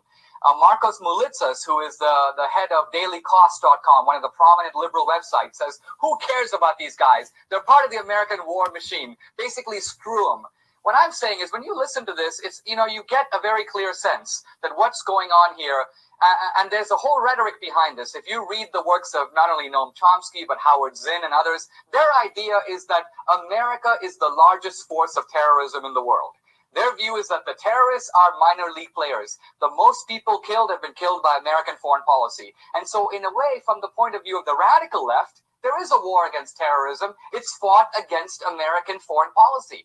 And so if you imagine that these guys are on America's side, they want America to win, they want Bush to win in Iraq, their actions are totally incomprehensible. You have to draw elaborate diagrams to explain what they're getting at. On the other hand, if you change the assumption and say, look, they're rooting for Bush to be defeated and humiliated, they would like to see Iraq become a millstone around Bush's neck, they would like to see the Republicans run out of town, their actions make perfect sense. When you are responding to your critics, you many times say that they have taken you out of context. How are we to know that you do not take folks out of context as you're quoting these and just what you just said, the examples that you just gave?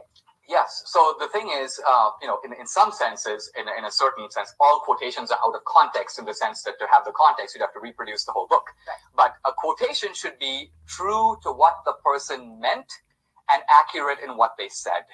Now, when I cite quotes in the book, in every case, someone can say, look, I quote this. The context is why the person meant something different. This never happens. This scholar is typical in this way. It's a big lie for me to have a title that says the enemy at home or the cultural left. It's not a big lie. It's an argument. You may agree with the argument. You may disagree with it. It's very carefully set forth in the book. So a disagreement is not a lie.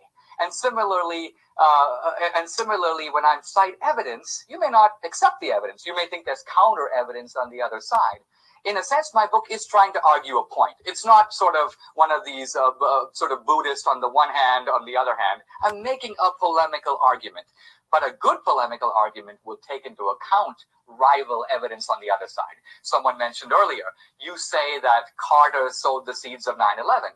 Now, what about Reagan? Because Reagan withdrew the Marines from Beirut. Reagan traded arms for hostages. I deal with that in the book. I say, yes, true. Was this a mistake on Reagan's part? A huge blunder. Should Reagan have traded arms for hostages? No. But at that time, the radical Muslims were preoccupied. They were fighting to push the Soviet Union out of Afghanistan. And strangely, we were helping them.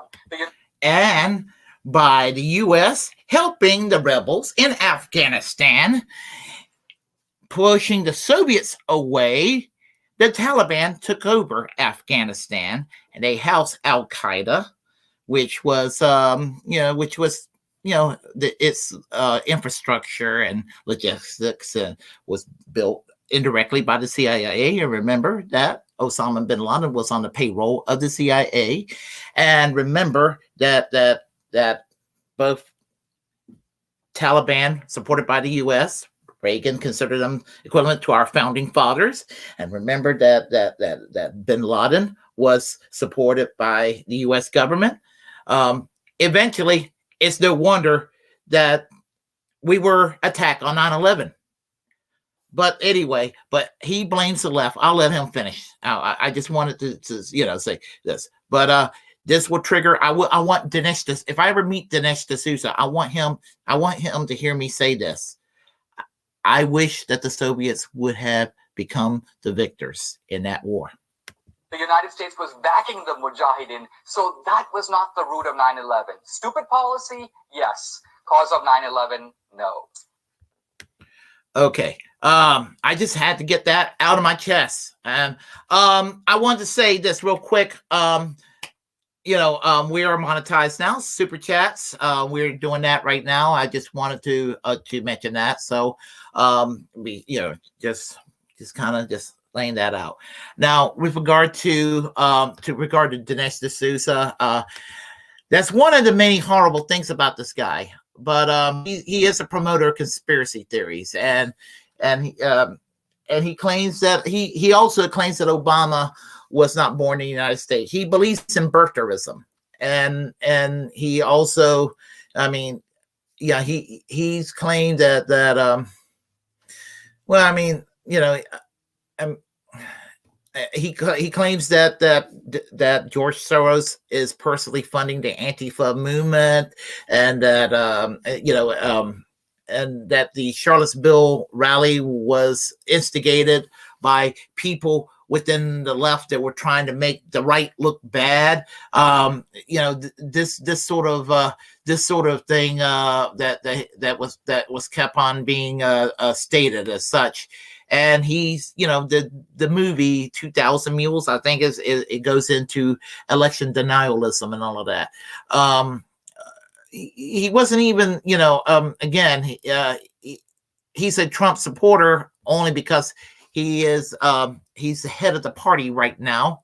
But you think about it, he was one of those Ted Cruz supporters. He, at the time in 2016, he probably thought that Trump was too liberal, that he's that type. So Dinesh D'Souza is just like the worst of the worst. And his research is sloppy, intentionally so. And he claims this is what he claimed in the book, 9/11, the cultural left's responsibilities for it. And what he claims in that book is that let's see what it's called The Enemy at Home, the Cultural Left and Its Responsibility for 9/11. It came out in the year 2007. And he claims that the September the 11 attacks was provoked by people in the West living in a Western liberal type way, that it upset the people in the opposite side of the world, halfway across the world.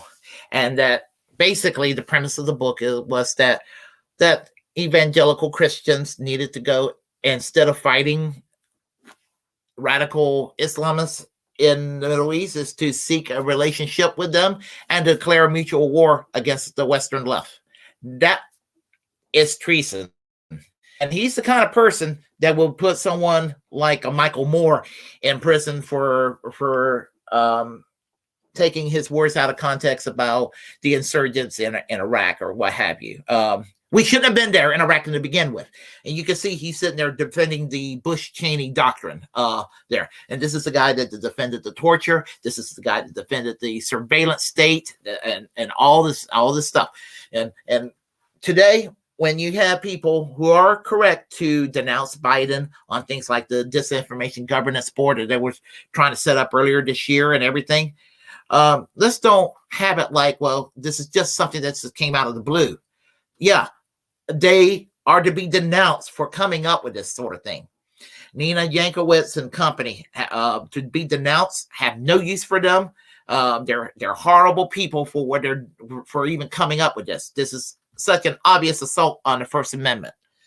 But it took a thing like a Patriot Act and a Department of Homeland Security and its overreaching from the Bush-Cheney era and things like the NDAA in 2012 that expanded a lot of these regressive measures even further. So it's not, let's don't act like it was all just created all out of the blue. And for some of these people who are QAnon neocons to praise government snooping and the Department of Homeland Security and all this authoritarianism that took place under Bush, and then pretend to be high-minded libertarians, please. I have a friend online, Barry, that said this about the Tea Party movement at that time, talking about how hypocritical they are. And he is a libertarian, kind of a paleo-conservative, independent-minded though. He said this, and I agree with what he said. He says you can't be a libertarian and for waterboarding, and that seems to be what the Tea Party is all about. The Tea Party claims to be libertarian, but they're for waterboarding, and he never quite could understand how the two could go hand in hand. And so he was skeptical of that movement when it was out at that time. See, that's a conservative. That's an example of a conservative that I respect. I'm not one that will sit there and want to sit there and lash out at anybody who's right-leaning. Thomas Massey of Kentucky, the Republican congressman, he's for the release of Julian Assange. Rand Paul in the U.S. Senate, same state, Kentucky. You know, I mean, he wants the U.S. out of all these wars and to get tough and sever this incestuous relationship the U.S. government has with the military-industrial complex, this sort of thing, and which, you know, they're going to be correct on. So I'm not sitting there saying everybody on the right's terrible. There are people like a Thomas Massey and people like then you're down, Nancy Pelosi, Democrat in that regard. So that's another point I'm trying to make, and both parties both parties are wretched and horrible. Now I want to go with the next story here, and I'm sorry to play a double dose of Kyle Kalinske, but it is relevant, and if there's one thing that really ticked me off during the Trump presidency was this. And he did this to trigger people like myself, and that was to give Rush Limbaugh a congressional medal of a presidential medal of honor for freedom. And I was really, really livid when this happened. So what I'm going to do is I'm going to put it on fast forward speed because we got time constraints and all of that. So I'm going to put it on 1.5 and I will discuss. Okay, hold on a second here. Okay, let's see. Okay, right. Okay. Trump gave Rush Limbaugh the Congressional Medal of Freedom, and I do think that the only reason he did it, and the only reason he's really going to get away with doing it, is because Rush was just diagnosed with advanced stage 4 lung cancer. So now we're in a position where if anybody says anything about him getting the Congressional Medal of Freedom and how stupid it is and how ridiculous it is, they immediately flip that to, and he's got stage 4 cancer. I guess you're happy that he has cancer. I didn't say that. No, I am anti-cancer. I want cancer to go away forever. I will take a bold, strong stand against cancer, and I don't take pleasure in people's pain. But this isn't about that. I want Rush to not have cancer, but I also want him to not have the Medal of Freedom because that's preposterous. So Media Matters put together a compilation of some of the stuff that Rush has said over the years. And this is just a little sampling, but you get a sense of who this dude is. So let's watch and we'll come back and discuss. It doesn't look like Michelle Obama follows her own dietary advice. I'm trying to say that our First Lady does not project the image of women that you might see on the cover of the Sports Illustrated swimsuit issue. There are plenty of lard-ass women in politics, and they get a total pass on it. The millions of people a day that you speak to and that you inspire. Here you have a black president trying to destroy a white policeman. The media has been very desirous that a black quarterback do well. And we're seeing black coaches and black quarterbacks doing well. I think there was a little hope invested in McNabb, and he got a lot of credit for the performance of this team that he really didn't deserve. You put your kids on a school bus, you expect safety, but in Obama's America, the white kids now get beat up with the black kids cheering, yeah, right on, right on, right on. So David Patterson will become the massa, who gets to appoint whoever gets to take Massa's place. So for the first time in his life, Patterson's going to be a massa. I am proud to announce tonight they have discovered that Obama does have slave blood. It's preposterous that Caucasians are blamed for slavery when they've done more to end it than any other race. If any race of people should not have guilt about slavery, it's Caucasians. What is it? The NFL, all too often, looks like a game between the Bloods and the Crips. You will be receiving our country's highest civilian honor, the Presidential Medal of Freedom. The way this can all be worked out, Clyburn's new position, driving Miss Nancy. In the end, Powell will vote for Obama. There's no doubt the titular head of the Republican Party, the ideal model Republican, will vote for Obama. Melanin is thicker than water, folks. The salesperson obviously thought that the Oprah couldn't afford the, $38,100 bag. Maybe it's because the Oprah's fat. Well, that's the way. How was the Oprah dressed? I mean, she didn't look like the Oprah, obviously. Was she wearing a jumpsuit with tennis shoes, maybe Air Jordans that were not laced up? I mean, who knows? You find yourself staring, looking at, casually glancing at a woman. But you know that it's now socially taboo. You shouldn't be doing it. And you think everybody is noticing you doing it and condemning you in their mind. You shouldn't be this. You walk up to the woman and say, would you please ask your breasts to stop staring at my eyes?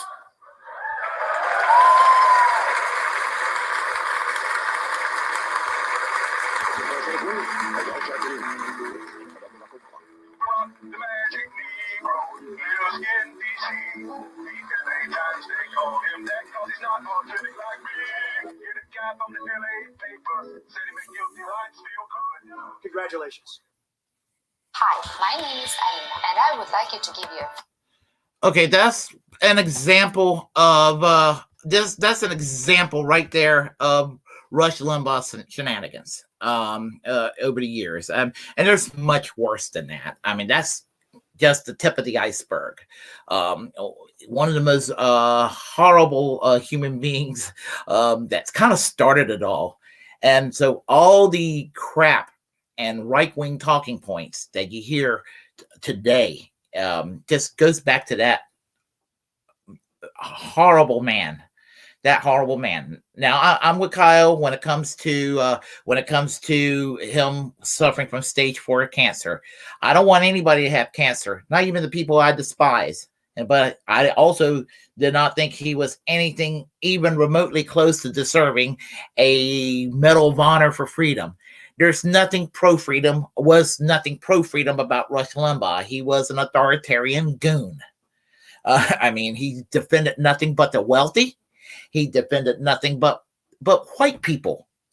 and I'm not trying to be all identity politics and everything, but the truth is the truth. The man was a fucking racist. I mean, that's what it came down to. I mean, how can you interpret it any other way than that? I mean, he was a freaking racist, and he didn't exactly say Obama was from another country, but he insinuated it a lot. He said just enough to try to get his crowd to be like, yeah, Rush, we know what you really saying. Yeah, we know. Wink, wink, nudge, nudge. We know what you're saying. We love you for it, Rush. Yeehaw! I mean, that was Rush based in his listening based on in a nutshell. I was actually on Rush Limbaugh one time in 1997. I called in on the Rush Limbaugh show. It was over the UPS strike in 1997, and he called me a socialist. And I told Rush Limbaugh, I said, you're not exactly insulting me by calling me a socialist. Wait a minute. I'm not trying to be rude here. Are you admitting here on the EIB network that you're a socialist? I say, yes, I am. Well, that you're very brave. Just tell us, tell us about yourself. And it went from there. I had a recording of it. I've lost over the years, but anyway, I was glad I was able to get up on there to kind of set the record straight. I guess if it depends on who you think won. If you love Rush Limbaugh, he put that little lefty pinko weirdo in his place. But if you hate Rush Limbaugh and you were on the real left, you're like, well, this guy really set the record straight. He owned Rush. So it just depends on your perspective. I really believe that. I believe I think it goes beyond partisan. It goes right there. I don't know where the corporate Democrats will stand on this because, they hate my politics, but they hate Rush Limbaugh too. So they're in a catch-22. And I know many people that would fit in that category, too many people that will fit into that category. And I think that they will lean toward Rush at the end of the day, reluctantly. That's how retrograde they are. I was trying to find something on Matt Walsh that was, and I am going to apologize for playing something from TYT.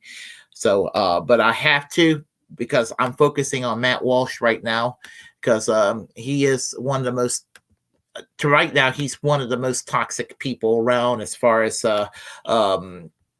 his bigoted agenda is concerned. And so I'm going to do this. So, forgive me for having Anna Kasparian greet your screen. Let's see. But she's not wrong. Has a long history. Well, I'm sorry, but she's not wrong on this one. So I'll play you a little bit and I'll comment. Matt Walsh has a long history of defending the use of violence to accomplish political goals. How do I know that? Well, Media Matters just put out a pretty explosive report documenting some of his previous statements from a radio show that he used to be involved in. So he was working at WZBH, and seems like he wanted to kind of go the Tea Party to think outside the box when it came to accomplishing some political goals of theirs. So he gave a speech at a Tea Party event some years ago. About to watch a snippet of it. Let's watch. Our founding fathers had very specific goals in mind that they wanted to accomplish. It wasn't a generalized sense of outrage. It was, these are our goals we want to accomplish. And by the way, they were willing to back it up with guns and violent force. If you want extreme things to happen, you have to be willing to go to extremes. The civil rights movement, they had specific goals. They boycotted. The people that were oppressing them, they made them hurt. They didn't just hold signs, they made them hurt. So I would say that it's time for extreme measures. I'm not advocating violence, but why are we limiting ourselves? I'm just posing one possibility here. Let's say that next tax day, what if 10 million people didn't file their taxes? What if I know everyone's like, well, you got to file your taxes. Well, our founding fathers, everyone keeps bringing up our founding fathers. They were willing to pick up guns. This game. Sorry about that, folks. And kill people for what they wanted. A sign won't do it, and calling your congressman won't do it. Okay, I mean, he mentioned that they picked up their guns. They had to get extreme. And then he puts in that little statement about, like, what if 10 million people don't pay their taxes? 10 million people will get a letter from the IRS with demands to pay their taxes, to file their tax returns, and if they don't, they will probably end up in prison for refusing to pay their taxes. That's what will happen, even if it's 10 million people. So it's interesting, because you can make a point that, I mean, he's not, I mean, he might be suggesting violence. Maybe he's suggesting violence, but he didn't just say it. But he repeats certain things on his show, even back in the day, even back in 2010. So let's go to his repeated, thinly veiled incitement of violence on the radio show. Let's watch that. We've been on this path for 100 years or more. We probably lost our republic after Reconstruction. If you want actual change that isn't going to reverse itself in 10 years or 5 years or in 1 year, then you do have to look at extreme action. And I will tell you the extreme action that I am now referring to. What needs to happen, I think, first and foremost, and it starts with taxes, doesn't it? It started that way with the revolutionaries. And by the way, I'm not the... You go to these tea parties, you got people that are literally dressed up like it's a costume party, dressed up like our founding fathers, dressed up like Samuel Adams and so forth. They're the ones that keep harkening back to the revolutionary times. You're the ones, Tea Party people, that are comparing yourself in a not subtle way at all to the revolutionaries. But they get what they did to accomplish their goals. Right. I'm saying, okay, you guys are dressing up like revolutionaries. You're calling this the Tea Party. Don't you understand what they did? Even the Tea Party was an illegal act. It was trespassing and vandalism. Don't you get that? Okay, you don't compare yourself to them because you're not willing to do what they did. Okay. Well, I'm running a little low on time here, so I'll just conclude with these words here regarding her words and his words here. Yeah, as I said, she's not wrong to criticize this guy, because I mean, right now his obsession is with transgender movement. These people a decade ago, their obsession was Obamacare. Their obsession was the first black man in the White House. I'm sorry, not everybody. I'm going to make that. Let me make a disclaimer. I do believe that there were people who hated Obama on policy. Okay, I give them that. But I do believe that there was a lot of people out there. If they were out there with their Confederate flags and they were hanging Obama in a noose out there, and they were doing things of that nature. They were probably being racist. Okay. Let's make that distinction.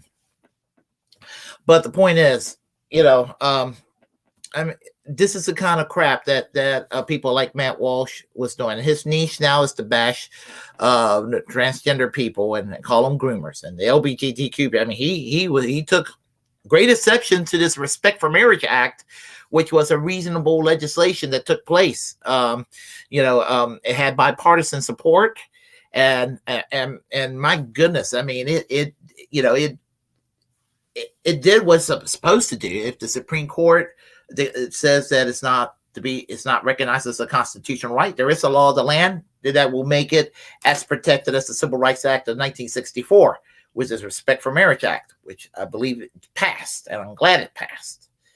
I hope that the Supreme Court still don't overturn it, because there's nothing wrong with two adults being married, regardless of their gender.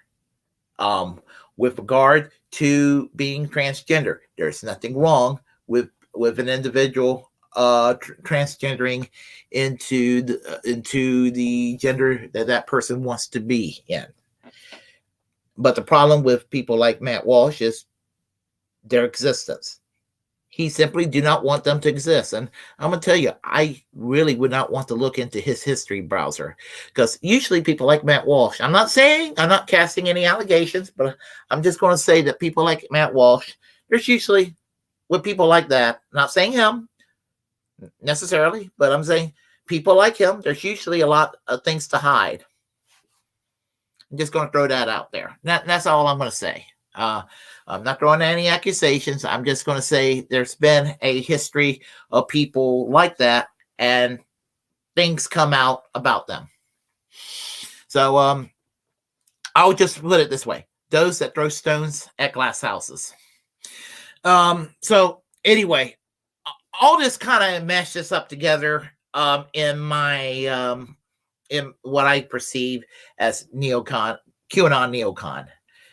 It's all wedged up in what's been happening to this country since 9/11.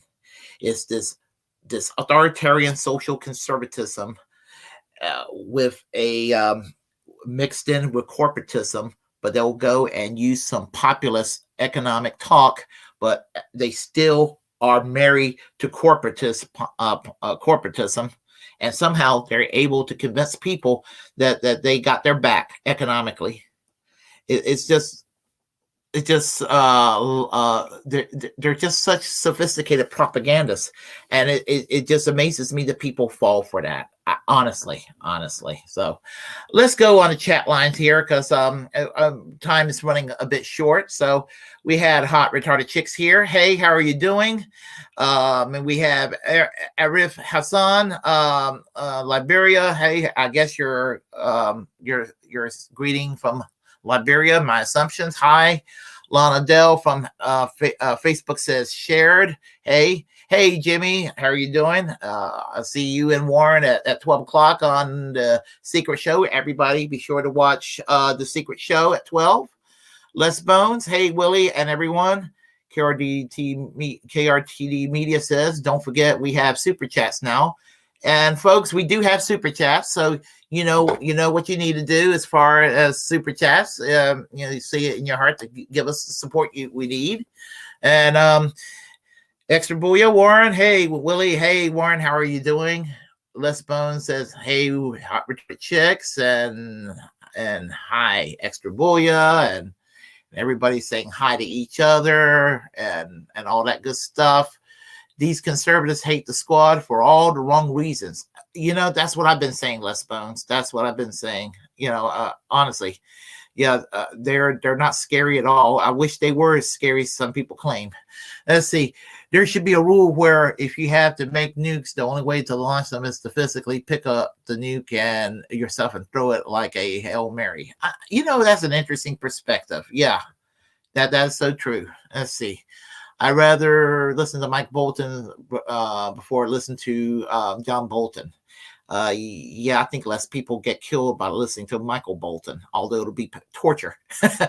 Turncoat Don and STFU Shitlib Joe are awesome. So many good videos, editors in the space. Absolutely. And everybody, Snipe Hunter said hi and everything. I don't mind looking at Anna Kasparian. I just can't stand listening to her. Yeah, well, every time she has a Jimmy Dore moment, I think that Jeffrey Katzenberg has a chat with her, and she hates herself when she sounds like Jimmy Dore lately. Just watch it; you'll see what I mean when she loses her temper, and she knows she was wrong to judge him the way she judged him. Matt Walsh, king of the transphobes and real idiot, absolutely. Anna Kasparian hair calls the shots. The rest is just a meat sack. I take a former bass player of Pink Floyd's view over Anna Kasparian. Amen to that. So and I guess that's going to be it for this week. Come again and join us here. Join us at KRTD Media. Be sure to watch all the affiliates affiliated with KRTD Media and support independent media all across the board. And encourage each and every one of you to go ahead and create your own platform, because we are the muckrakers of our time. All the information of where to subscribe and follow should be in the description box below. And until next time, folks, I will see you all. I guess I'll see you all next week. And I will conclude by saying to y'all, goodbye. Y'all take care.